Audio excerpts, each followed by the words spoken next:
Let's go ahead and get started.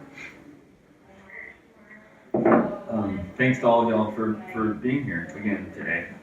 And I'll just thank you again for letting me be the teacher, or one of the teachers in this class. It's a real pleasure. And I'm grateful for the chance to talk about these things with y'all, for your presence. So continuing our study of what we've titled The God of the Gospel of Luke, which is after the question, how does the Gospel of Luke, being one of four Gospels, how does Luke construct the character and person of God and the work of God in the world? What's Luke's sort of unique voice on that issue? So a couple different teachers now have taken, hey y'all, welcome. A couple different people have taken turns leading in here, Benno being one of them. He just joined us, and Shirley the other. She'll be teaching next week. And we've taken different approaches to just putting either a text or two or a question on the table to get at one lens for understanding Luke's portrayal of God or another. And because of the short number of classes, we've had to sort of highlight big themes or big issues rather than going in depth through the text in order, so we're sort of hopping around. But following that trend, I got to pick 3 or 4 to teach, and this is one of the 3 or 4 I thought we should definitely do if we're asking who is God for the Gospel of Luke. We're going to be in Luke 15 today, by the way. But I would say that a title for today's session, if we had one, would be The God of the Gospel of Luke and the Finding of the Lost. So the idea of the lost being found and the responses, or the different kinds of responses that are possible to the finding of lost things, is a deeply important question for Luke in exploring what happened in Jesus for the character of God. What did the person of Jesus reveal about the character of God in Jesus' life on earth and Jesus' ministry? Certainly in Jesus' words, but we'll see today that Jesus' words and what he did physically were quite related, more related than we often give them credit for. But for Luke, the way that Jesus interacted with people from different parts of society, and the way that Jesus sort of conducted the interface between people on different sides of socio-religious boundaries, the way Jesus was at the center of those things revealed a great deal to Luke, I think, about Jesus' image of God and who God is for Jesus. So the finding of the lost will be our theme for today. And we'll be, again, in Luke 15 the whole time, doing no hopping around to the rest of the gospel. But we'll look at this whole chapter, which sees Jesus tell 3 stories. Often that get separated out, actually, into different parables, and one of them gets a whole lot of airtime. That's the parable of, it's often called the prodigal son. I think better titled the lost son. Other people might call it the parable of the welcoming father or something. And one of the important questions we'll see today is to explore who we think the main character of the story is, if there is one, and how our sort of nicknaming these parables often betray our primary way of approaching them, or our the questions we think they're meant to answer, or the characters we think they're meant to sort of reveal to us. So who you emphasize in the little narratives that Jesus tells kind of predetermines what you'll see when you hear them, or what you'll hear when you hear them. So this chapter sees Jesus in a dramatic setting, but the bulk of it is the text of the stories he tells. So to this point, at least for the classes that I've taught in here, we've paid attention to a couple different kinds of texts. The first one I did was we looked at Mary and Zechariah's songs, so sort of poetic announcements about what's happening for the Gospel of Luke. The next one I did was on a particular deed of Jesus and a word he spoke associated with it, with a paralytic man lowered through the roof. We talked about healing and forgiveness. So kind of looking at different genres and thinking about the different kinds of texts that Luke uses, I thought we'd focus especially on yet another way, textually, Luke represents Jesus, and that is through these carefully crafted parables that Jesus tells. And these are some of the most famous, so I think they're deserving of our attention. But certainly they're central for Luke's theology as well. By the way, a little aside that I need to throw in there before we proceed that I meant to lead off with. I'm sorry to take us all the way back to 2 weeks ago because it's been so long, but I wanted to clarify something that came up in reflection on our class on Luke 5, the healing and forgiveness discussion we had. So I had a couple people ask me afterward, and I think rightfully so. They brought up to me the question of, basically, we had drawn a correlation during that class between sin and physical or bodily sickness and healing and forgiveness. And we had said that for Luke, these categories are being blurred. And some of the response I got to that, which I could have done better at explaining in the moment, was to ask me about, basically, so are you saying that sickness indicates sinfulness, or that sinfulness is the cause of sickness? Is that what the gospel is doing? And just a brief response or a note that I'd like to add to that class would be, no, that's not what I meant to be saying. First of all, though I think that issue is not settled in Scripture, I also think it's one that the Scriptures have little interest in. They have different voices on it. In fact, they explicitly argue about it at certain points. One could argue that, for instance, the book of Job is all about the problem of that question at all. Where does suffering come from? And a lot of Scripture just seems to suggest, who cares? Like, the question is, what next? That's, I think, a lot of the Old Testament, at least, seems uninterested in the origins of evil or sickness or personal suffering, and more interested in how to live in light of that reality. But I just wanted to say, the main point I was trying to make that day was not something about how we should understand that sickness comes from sin and healing comes from forgiveness. Not at all. What I was trying to say is that for the Gospel of Luke, there is a bringing together of categories that are often disparate. In other words, issues of moral life, like sin and forgiveness, are for Luke bound up in issues of real human, material, physical life and well-being. So it doesn't mean that if you're sick, it means you're sinful, or if you're well, it means you're not. Absolutely not. In fact, if anything, it's the sick and the sort of the marginalized, the not well, who are well for Jesus in the Gospel of Luke, who are doing much better than the well. So if anything, there's quite a subversion of these categories.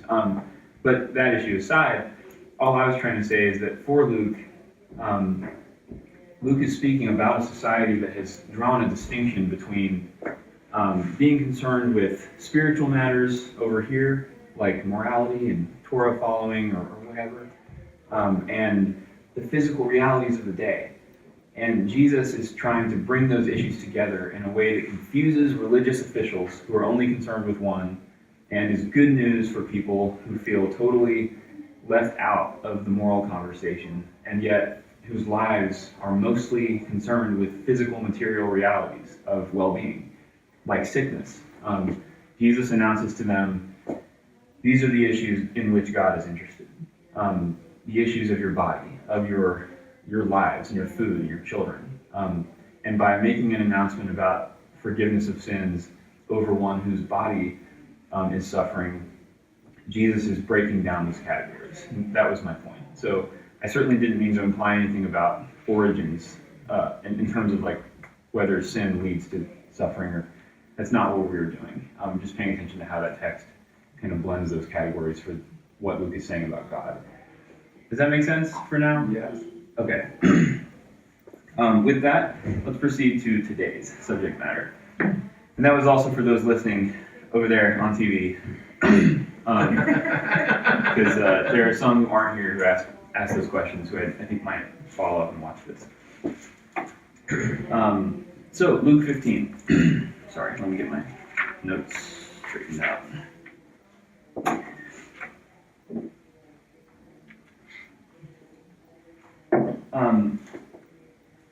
I think Luke 15 is really fun to discuss because most of us, if we never even read this or heard it from the Bible, we know the story, at least the main story that Luke 15 has in it. So we probably all come here today, whether we know it or not, with opinions about this story and how it goes. And these texts are sometimes the most fun to get into, the ones we at least think we're most familiar with. So I'm hoping that however familiar you feel like you are with this text, you'll feel welcome to weigh in on it and reflect on how it strikes you today. But as we get started in the chapter 15 as a whole, I want to suggest that we pay attention, as we've been talking about, to the way that Luke constructs these stories within the narrative and how the theological claims of these stories are rooted deeply in the literary context of Luke. This just means that what you can't do with these stories, like any other text in the Gospel of Luke, is take them and read them on their own for some kind of moral insight. The story of the prodigal son, or the lost son, is not and has never been a story simply on its own. It wasn't published independently in Jesus' collected stories. It's not like that. It actually operates rhetorically in a conversation that's happening in Luke 15. And in order to understand the story, we can't just tell the story beginning with, verse whatever. When Jesus starts telling the story, we have to pay attention to what the story is actually an answer to. And maybe that might even be news to some people, that the story is actually a response to a question, explaining Jesus' thoughts on something that people are asking him. And it has to be understood as functioning in that particular way in this scene. So, and all three parables, by the way, in Luke 15 function as such. They are responses to a question received, particularly from the Pharisees and legal experts in verse 2. The question from the Pharisees and legal experts brings about the words in verse 3, "So he told them this parable." And then Jesus keeps telling parables and tells two more after that one to continue accumulating meaning about the answer he's trying to give them to their question.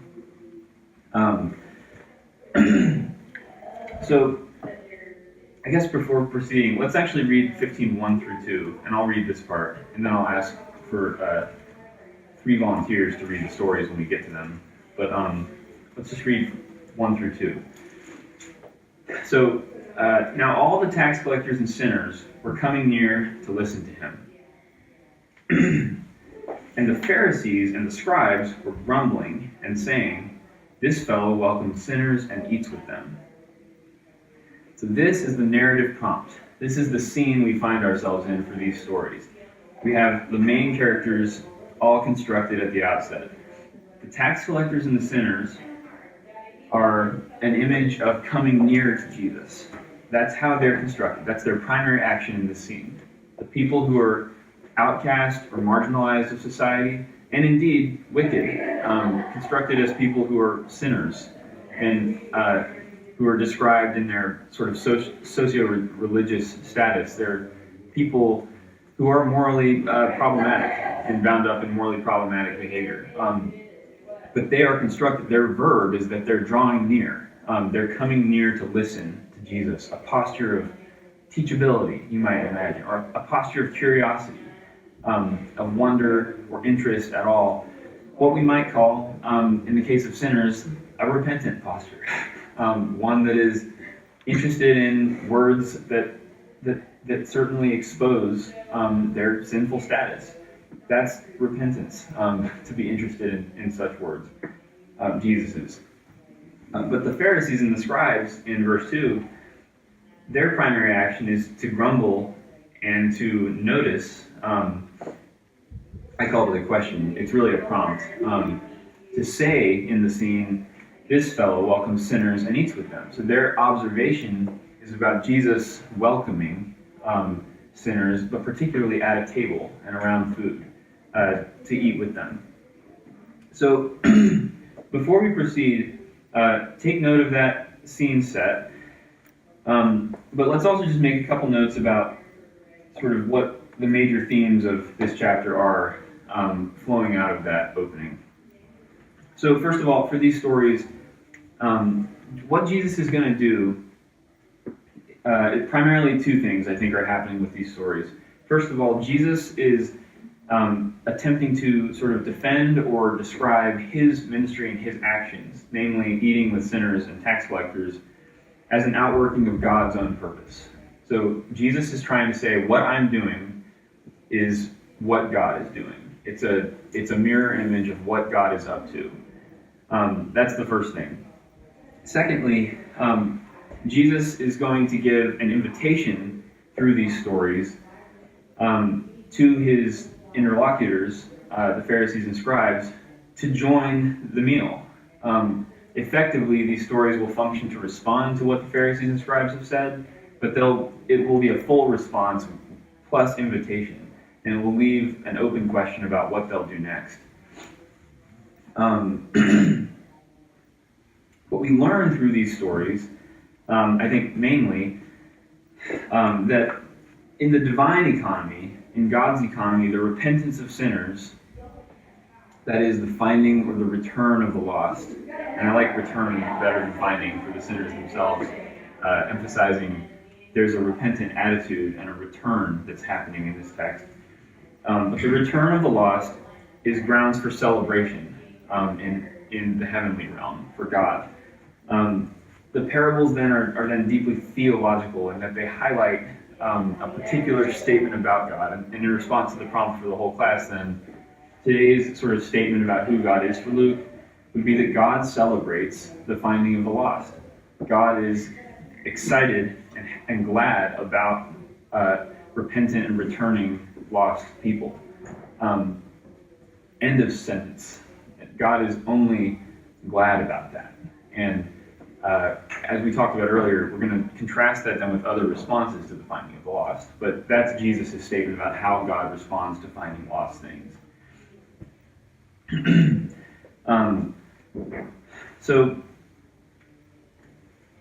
One further note before we get going about the scene, and that is that it's happening around a table. And this table is, I think, highly, not symbolic, but sort of, it's weighted with great meaning in the Gospel of Luke. Previously in the Gospel, Jesus' activity at tables has upset the Pharisees and confused them. They're confused and offended by Jesus' lack of sensitivity to accepted norms, and really his neglect for the law of God, the Torah. The table then is presented in Luke in general as a central instrument for drawing and maintaining socio-religious boundaries. The table is a locus of making statements about identities and who's in, who's out, who can eat, who can't eat, where food comes from, who's dependent, who's independent, who has the power to provide, who eats from other people's hand. It's a central sort of scene for determining power structures and interdependencies. So it's not surprising to find Jesus here telling some of his most important stories. For the Pharisees, then, Jesus ignores the proper use of this instrument, then, in this setting, for making statements about God and the identity of God's people. Jesus, instead of doing what they expect him to do, Jesus subverts the use of the instrument, the table, to make a very direct theological claim, and certainly one that's not lost on the Pharisees, as they proclaim in verse 2. They are correctly identifying what Jesus is doing. It's not just that Jesus hangs out with sinners, which is often how it's described. Jesus welcomes them, and specifically welcomes them coming near to listen. Jesus is interested in that audience, and the audience constitutes not just a fan base, but a table gathering, a celebration, a feast, which in this culture is a way of describing relations as close as family, essentially. It's to describe co-identity with someone, to eat in table fellowship with them. It's a central act of peace and not of conflict, but of shared stable life together. So the problem for the Pharisees is that Jesus is blurring the boundaries between Torah faithful people, the people of God, that is, and those who have not faithfully kept Torah, but who instead have neglected it, and who are then indeed the wicked in the poetic terms we use sometimes. But their label, sinners, as we said, highlights their socio-religious status. But as we noticed, their action in the narrative, their willing guests at the table, right, it offers a more determinative description for the reader of their identity through Jesus' eyes. Namely, their repentant posture is how they're characterized in the narrative. So the scene has them as repentant, open, interested sinners, while the text and the words of the Pharisees has them as labeled primarily in terms of their moral status. That's kind of at odds for this narrative, which will win out. And I want to say, on behalf of the Pharisees, to make sure that we treat them as robust characters here, that the boundaries the Pharisees seek to maintain are indeed important ones, and this is important to understand. The people of God today, I think, are still called, in many ways, to keep themselves distinct from people who are willfully involved in unjust and wicked behaviors. The Torah highlights for the Jews the importance of their visibility as a people, morally, as distinct from those who do not live according to God's justice in the world. So the interest of the Pharisees ultimately is to highlight the boundaries between just Torah-abiding people and people who don't abide by those just principles. However, such boundaries were never meant, I think, to create deep, intergenerational, ongoing socio-religious boundary lines that could not be redrawn. It was not meant to create divisions so strong that they could never be overcome, only repeating themselves generation to generation. No, the boundaries exist to highlight the people of God and give them a sense of identity, not to give them the power to keep others in sin. So remember, sin for Luke is about distance and isolation. Jesus' action at the table then highlights the main response of God to sin, nearness and intimacy. Jesus is highlighting that the way in which Pharisees have kept the Torah has resulted in even more sin. It has enforced great distance and separation between human beings, permanent distances, to the detriment of those people's lives. So Jesus' action highlights that those who are righteous, who strive to maintain distance between themselves and those who are sinners, maintain, right? Not simply draw distance and say there is a difference between just living and unjust living, but to maintain it, to curate that distance. That's Jesus' problem. Those people are deeply complicit, I think, for Jesus in the sin of those they ostracize, since sin ultimately manifests itself in distance and separation and isolatedness. And the release from sin is ultimately about closing that distance at whatever cost. So that's to say, the idea of boundaries, moral boundaries, that the Pharisees are interested in, is a Torah-based idea. It is a good and just idea. We do, as the people of God, distinguish ourselves from unjust ways of being in the world. And we certainly separate ourselves and do not associate ourselves with people who carry out injustice willfully. We say, no, we don't stand with that, and we draw lines. But we don't draw lines for the sake of digging lines that will stay permanent and be preserved, and that will curate our own identity permanently as righteous over against. And that's the point. We draw lines to highlight things about our identity, but it's an interested line. It's a line that we're passionate about. It's a line that we concern ourselves with continually. The distance is something we want to close. It's not something we want to maintain or curate. And Jesus is highlighting the distance the Pharisees have drawn, while originally a good idea and a pious one, has actually become a mechanism for preserving their own identity over against other human beings, and at the cost of other human beings' ability to feel welcomed by God. And so they're worse than the people they distance themselves from. That said, those are sort of introductory overview thoughts for how to hear what we're about to hear. I'd like to go ahead and read the stories, and I'd like to read them all in a row. So can I get 3 people who are willing to read different chunks? And a spoiler would be that the third one is quite longer. So whoever volunteers for that one will read a bit more. But I need 3 people.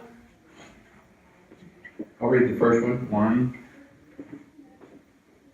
Do I have a 2? I'll do the second one. 2, 3. Yeah. All right, I'll All do it. right. Okay, so the first one is verses 3 through 7. The second one is verses 8 going to verse 10. And the third one is verse 11 all the way to the end of the chapter. The differences are pretty clear, but just so you know. So verse 3. So he spoke this parable to them, saying, What man of you, having 100 sheep, if he loses one of them, does not leave the 99 in the wilderness and go after the one which is lost until he finds it? And when he has found it, he lays it on his shoulders, rejoicing. And when he comes home, he calls together his friends and neighbors, saying to them, Rejoice with me, for I have found my sheep which was lost. I say to you that likewise there will be more joy in heaven over one sinner who repents than over 99 just persons who need no repentance. Or what woman, having 10 silver coins, if she loses one of them, does not light a lamp, sweep the house, and search carefully until she finds it? When she has found it, she calls together her friends and neighbors, saying, Rejoice with me, for I have found the coin that I had lost. Just so, I tell you, there is joy in the presence of the angels of God over one sinner who repents.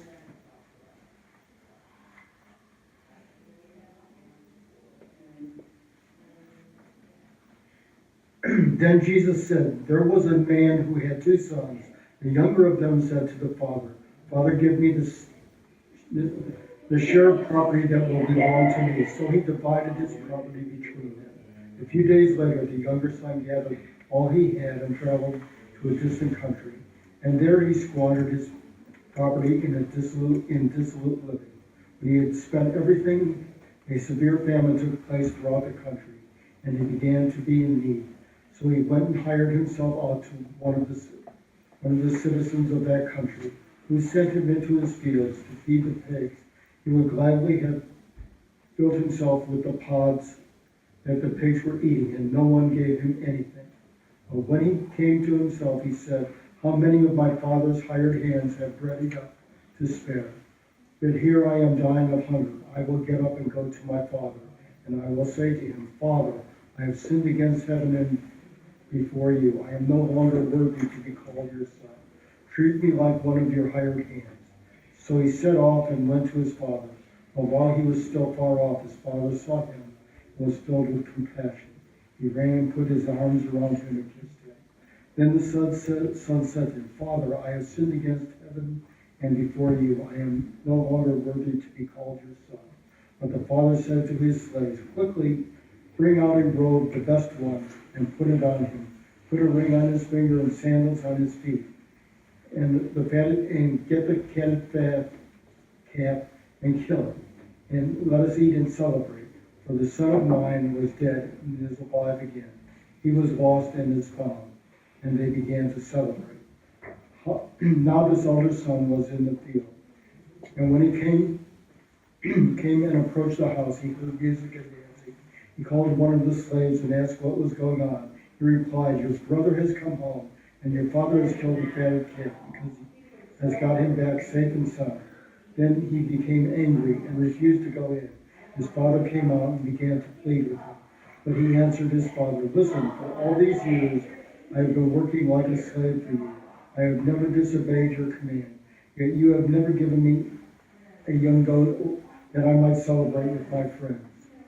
But when this son of yours came back, who devoured your property with prostitute, you killed the fatted calf for him. Then the father said to him, Son, you are always with me, and all that is mine is yours. But we had to celebrate and rejoice, because this brother of yours was dead and has come to life. He was lost and has been found.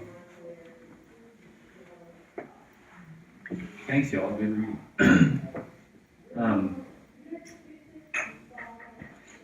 So, just a few preliminary comments, and then I want to sort of open it up and talk a bit about what we think we see here in terms of how Jesus has responded to their comment. In light of the theological question that we're asking today about how Jesus is constructing God for them. But again, just noting the scene and how these stories function rhetorically. The scene has the Pharisees and scribes saying, "This fellow welcomes sinners and eats with them." And Jesus proceeds then to ask 3 questions, is how I describe what happens next, right? In fact, grammatically, in the Greek, much of what follows in the 3 stories we just heard is constructed as 3 long questions. Like, it's just questioning them, which it's just important to understand because we often, I think, hear these stories as, so there was a man who had a son, and this son did this and that. But for Jesus, and the way Jesus is actually telling the story, it's really, which one of you, if you were a shepherd, right, is how this starts. So the stories actually function as a question. How would you respond? Is the underlying question in all of these 3 stories, and it's directed at these people who just made that comment. It's then challenging them, I think, to consider why their action is not the appropriate action, but rather their response to his eating with tax collectors and sinners is just not the logical action that follows. The stories then serve to propose to them a different way of seeing what they're looking at. To see it as an event of the finding of the lost, and to suggest to them that, first of all, in each story, when something is lost, first of all, you go looking for it, right? That's sort of the first proposition in each story, or at least you want it to come back. There's a longing for it in the case of the son. It's a sad event. It's not something that nobody cares about. When you lose your coin, you try to find it. They agree with the proposition sort of implicitly. Further, when you find it, that's a celebratory event. When something is found, it's good. And finally, each of these 3 stories invites Jesus' audience to consider that not only when you find what's lost or what you cared about, and the you of that sense would be God in each of these cases, not only when God finds sinners is God happy, but also when one finds something that they've lost that was precious to them, they celebrate with friends and neighbors about that, right? There's a celebration that follows that involves more people. The restoration of something that has been lost and was precious to someone is not just an event for the person who lost it, but for the people who love that person, and for the people who are also related to the person who lost the thing, whether through neighborly ties or kinship ties in the case of the father and son.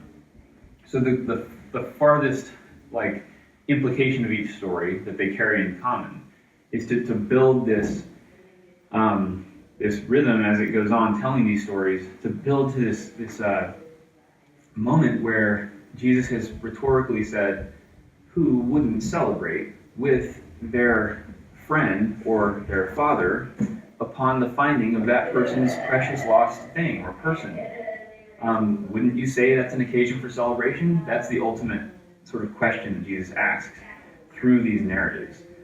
And we don't know the Pharisees and tax collectors' response, just like we don't ever hear the elder brother's response at the very end of the story.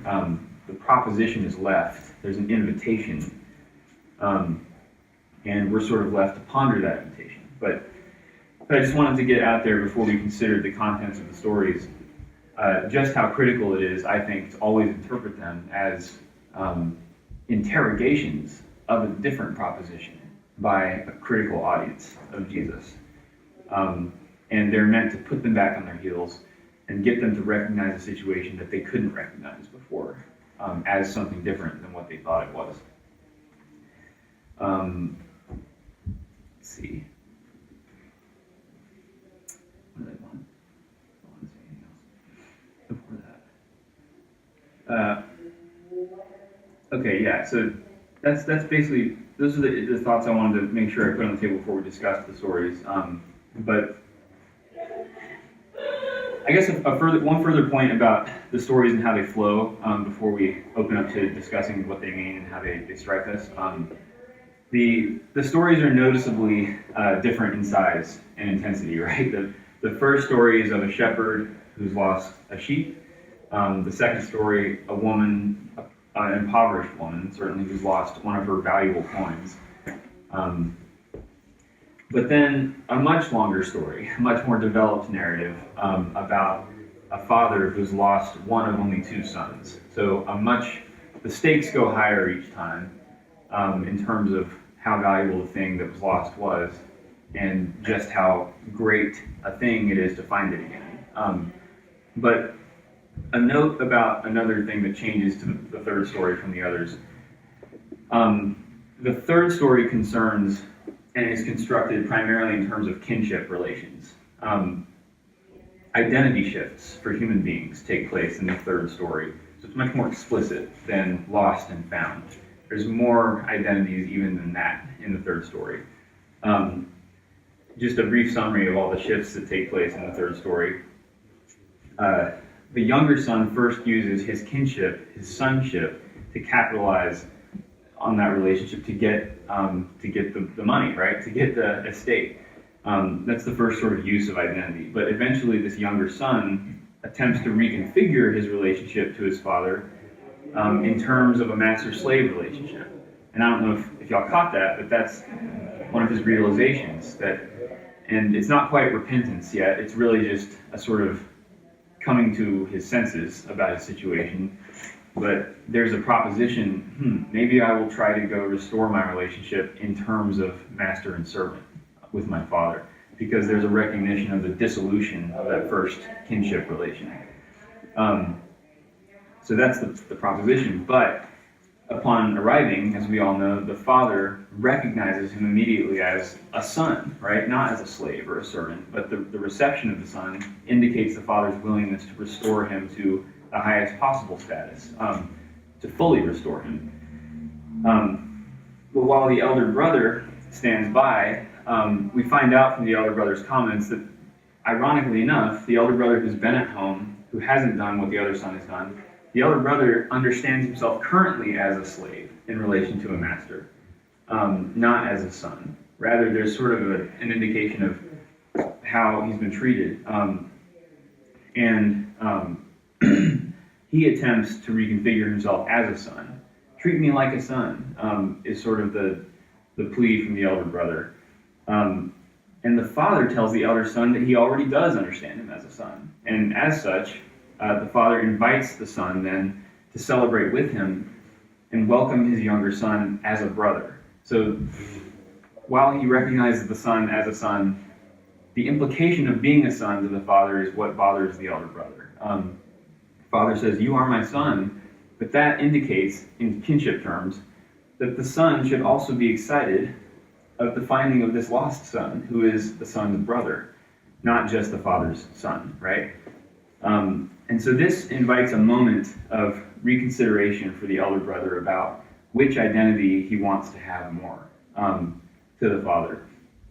The elder son is challenged to reconsider joining the family and re-embracing his status as a son, because that would entail recognizing the father's other son as a brother, simply by virtue of their relationships. And that would mean joining in the celebration that the son has been found. So ultimately, the kinship relation drama has the elder son contemplating whether sonship is something worth giving up for a different, lower status, just because sonship means also recognizing someone else's sonship in relationship to this father figure. The implications for the real situation of Jesus being pretty much obvious, but that the Pharisees are then invited to reconsider what it really means to have their status as people of God. It would mean also recognizing that God's other children are their brothers and sisters, and therefore sort of shedding their other ways of determining boundaries and relations in favor of identifying them as such, as family, and celebrating when they're found, just at a basic level. So that's the kind of primary challenge constructed in terms of kinship relations that I think takes place in the third story that brings the others to a climax. Those are, that's the conclusion of my intro thoughts to it all, I'd love to now open it up and ask, how, in terms of what we've been discussing, do you think these stories construct God, and what do you think Jesus is trying to say about God by asking these story/questions to the Pharisees and Pharisees and scribes? Or just what other questions or comments do you have at this point? I've been talking a while.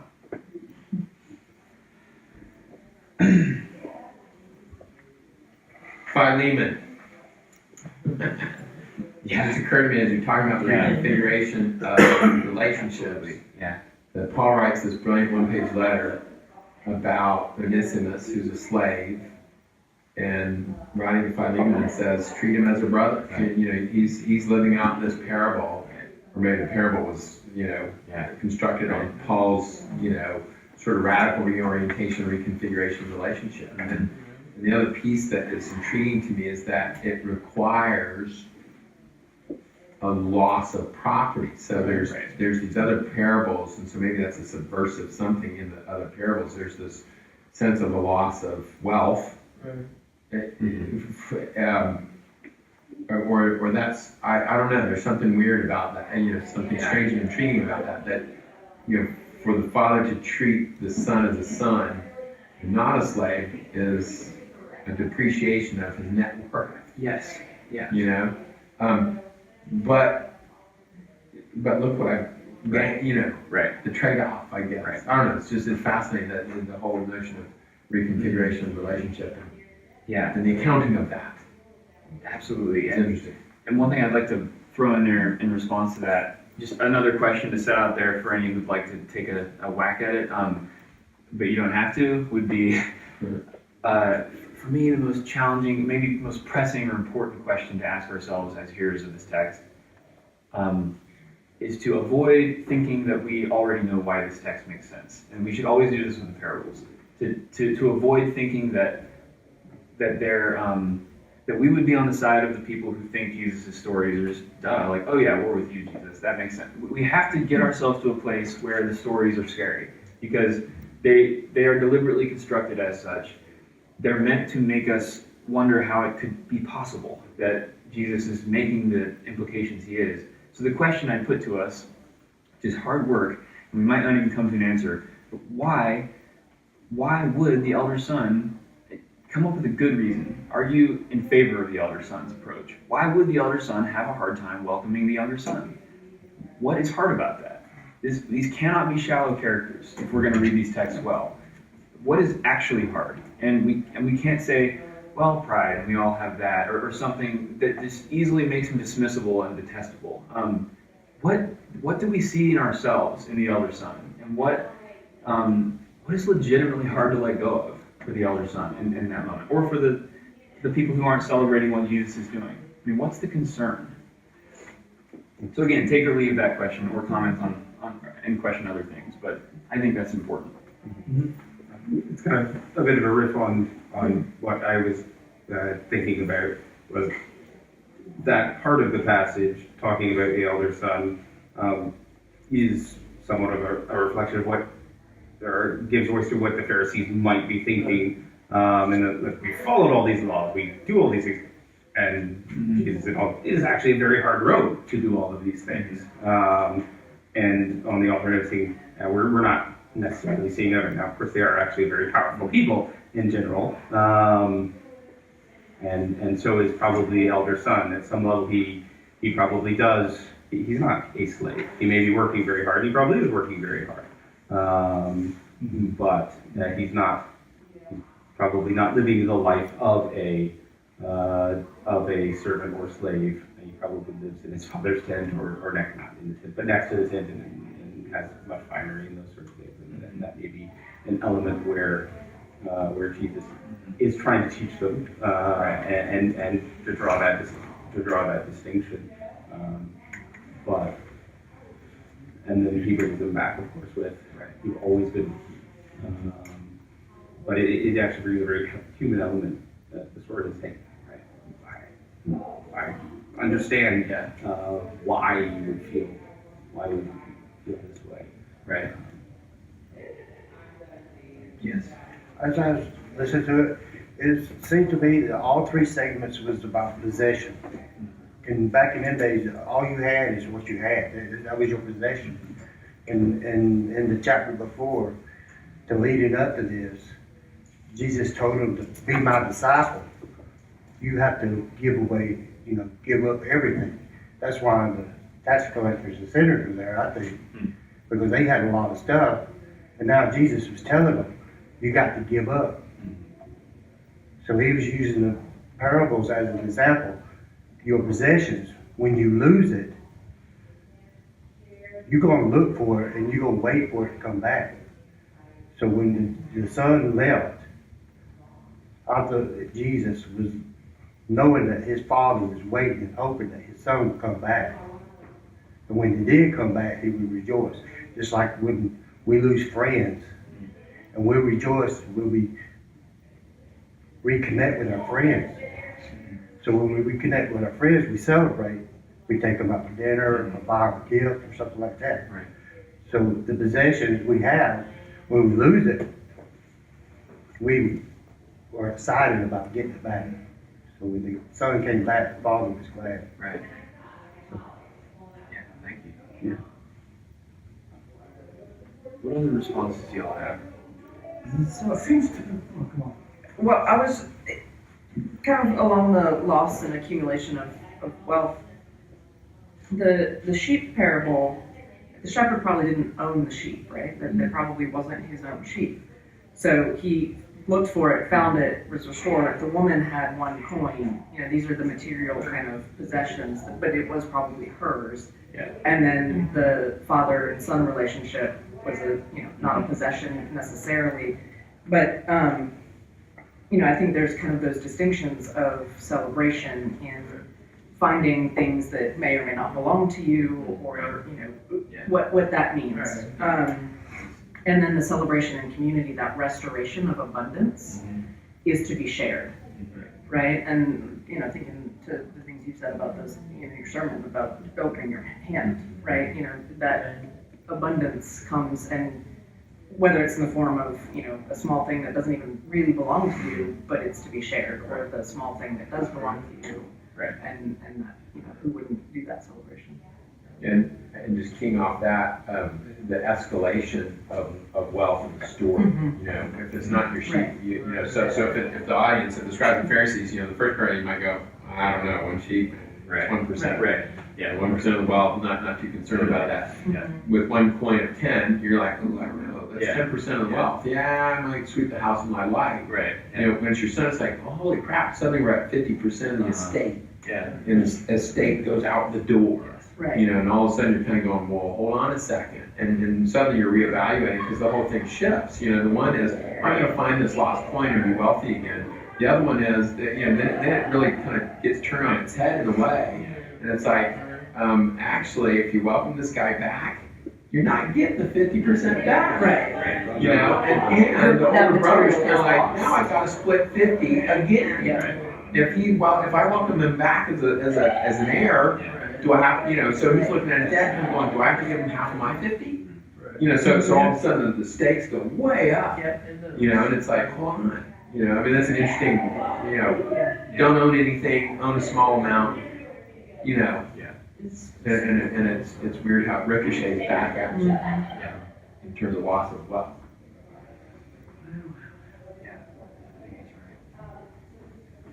On that happy note, I'm gonna head out. But it also Thanks, goes God. with theme of, and then it's been before, like, those who were righteous and doing well, they don't need that much of God's attention. Right. So they don't need that, they may get a quarter, whereas the one who needs more is getting 3/4 of God's attention, or those sort of things. And that was a few times before.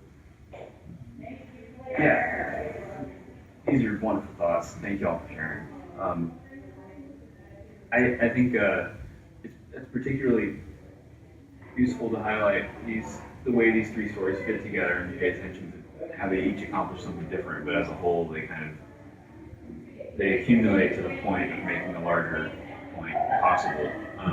Especially with the complication of the third story and having the question becomes, would you celebrate the return of this thing? And for the first two stories, there's just no question. Yeah, of course, I'd be happy for someone who found their sheep, you know. But the person in the final story is, the question has become much complicated. It's not simply and obviously happy that the lost thing has been found.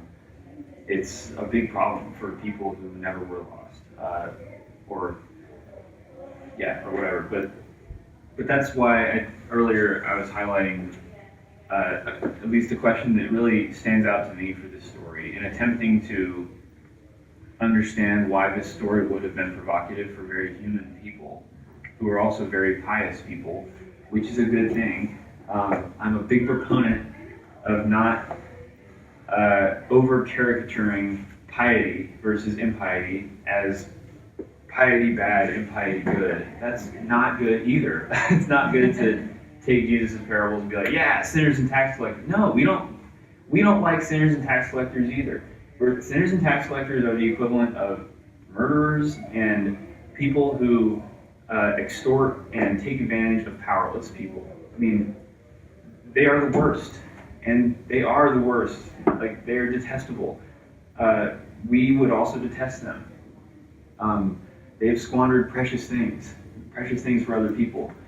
And yet we're invited to consider whether we'd be able to celebrate the restoration of those people to the community. Would we?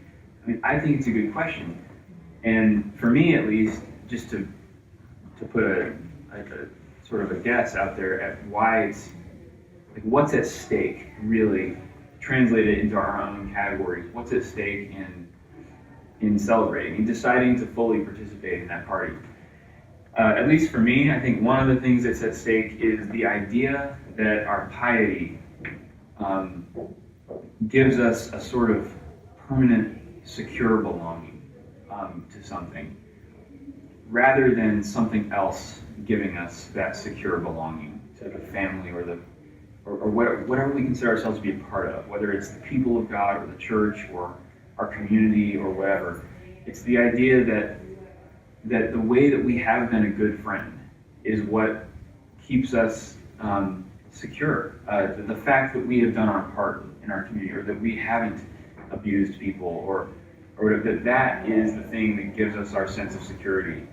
And the reason I find it so challenging is because those things should give us a sense of security. That's the thing. Being a good participant in community, being just, should make us feel good. We should be proud of it. And we should not be ashamed of saying that we're proud of those things. But when that pride shifts into a kind of pride that exists more for the sake of distinguishing ourselves from the other than it does for the sake of just being just and being good and faithful, when it becomes an identity marker over against other things rather than an identity marker in itself, that's when it becomes something that's killing both the person who is pious and the person they're isolating through their piety. So the fine line, wherever it is, between piety being a sense of good, stable security, which it should be, to piety being a kind of security that isolates, is, I think, what is in question here. And God wants us to be pious, but not cling too tightly to the fact that we're pious, and be ready to recognize the surprising mercy of God and be ready to celebrate it. And so whatever grip we hold our piety with, it ought to be loose enough to be ready to let it go at a moment's notice in terms of the impious being celebrated as brothers and sisters. I just worry about readings of stories like this that demonize piety and righteous living and concern for boundaries, which are healthy concerns. They become unhealthy and problematic and immoral when they exist for their own sake, and for the sake of oppressing the same way that oppressive people do, tax collectors or whoever. Those would be, I guess, my concluding thoughts on the story. But any other concluding comments or questions about that?